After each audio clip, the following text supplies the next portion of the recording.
ఒక వేసవి కాలంలో అడవిలో నీరు దొరకడం చాలా కష్టంగా అయిపోయింది. ఒక కాకి దాహంతో నీళ్ల కోసం వెతికి వెతికి అలసిపోయింది.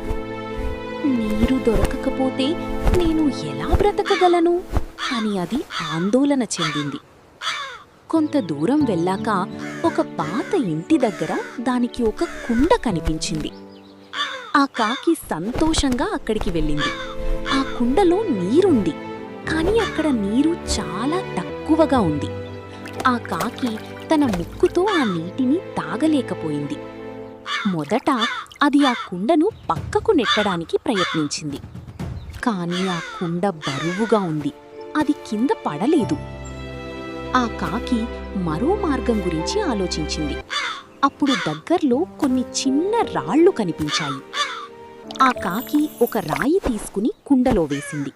నీరు కొద్దిగా పెరిగింది. అది ఒక్కొక్కటిగా రాళ్లను వేస్తూనే ఉంది. నీరు నెమ్మదిగా పైకి వచ్చింది.